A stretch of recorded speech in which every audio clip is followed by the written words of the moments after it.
Hervé Morin, ancien ministre de la Défense, président de la région Normandie et président de l'Association des régions de France, était en visite à La Réunion. Le mardi 31 juillet 2018, c'est par Olivier Hoareau et ses élus qu'il fut accueilli en mairie du port. L'occasion pour Jean-Frédéric Laurent, directeur de Port Réunion, de présenter à Hervé Morin les ports ouest et est. Trois thématiques, un port européen dans l'océan Indien, c'est une donnée importante de notre fonctionnement portuaire, d'être un point d'Europe dans cet océan Indien.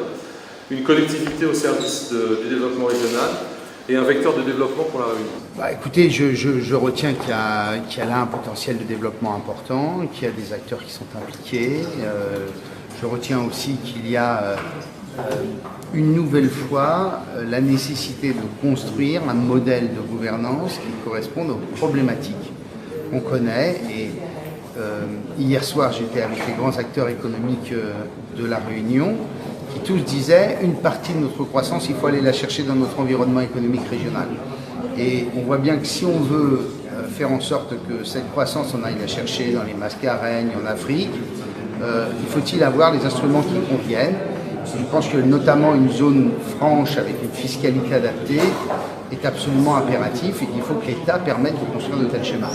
Je suis président du conseil de surveillance depuis 2015 du Grand Port Maritime de La Réunion.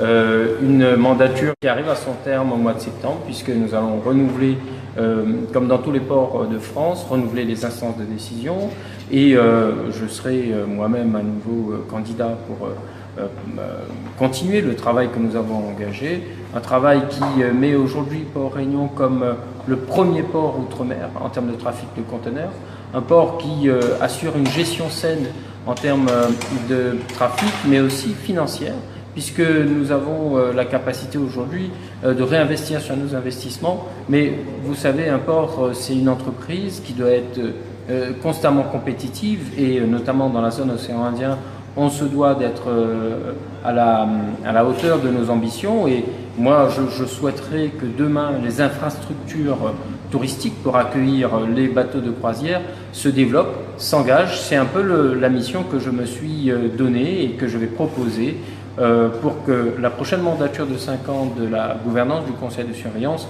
soit aussi celle qui soit plus proche du territoire, plus proche des travailleurs, plus proche de la population de la ville, parce que le port c'est la ville et la ville c'est le port. Donc voilà, aujourd'hui on a des bateaux de croisière qui arrivent, il nous faut être en capacité de les accueillir. Pour les entreprises du secteur, parfois il y a des entreprises qui ont une envie de s'investir et d'investir dans l'infrastructure touristique, mais qui, compte tenu du trafic aujourd'hui et des moyens logistiques à disposition, n'osent pas. Donc je crois qu'il y a un vrai potentiel de développement à la fois en termes d'emploi, d'activité économique, de création de richesses derrière, et l'effet boule de neige pour que notre économie touristique soit florissante. Nous avons à La Réunion une capacité d'accueil des bateaux de croisière qui est extraordinaire. Le Queen Mary 2, par exemple, est venu accoster chez nous il y a un an.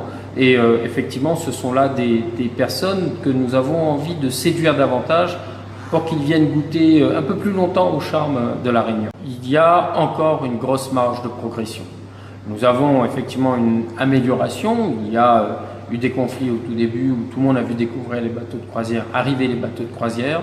Je crois que nous pouvons encore et nous devons encore progresser sur l'offre de transport, sur l'offre de trafic de ces arrivants, sur l'offre commerciale de manière générale, plutôt que de les emmener dans les commerces. Essayons d'emmener du commerce, d'emmener La Réunion sur les quais. Et là-dessus, nous avons effectivement des grandes marges de progression. Le port-ville aujourd'hui connaît un vrai développement. Moi, ce que je souhaite, c'est que les touristes viennent au port, restent, trafiquent, circulent en centre-ville, sur la place des Cheminots, et découvrent la culture réunionnaise et la culture portoise. Et c'est ça, une ville portuaire. Alors, on a un espace considérable de 82 hectares qui va demain accueillir de l'activité de la logistique portuaire. Et c'est pour nous un potentiel considérable pour nos villes, mais surtout pour le grand port et pour le monde économique, parce que c'est la possibilité de diminuer des coûts de transport en s'installant sur cette zone. C'est la possibilité aussi, du coup, d'investir davantage, d'embaucher davantage et de créer de la valeur ajoutée supplémentaire et donc de la richesse qui, et je le souhaite et je vais me battre pour, richesse qui doit servir d'abord aux Réunionnaises et aux Réunionnais.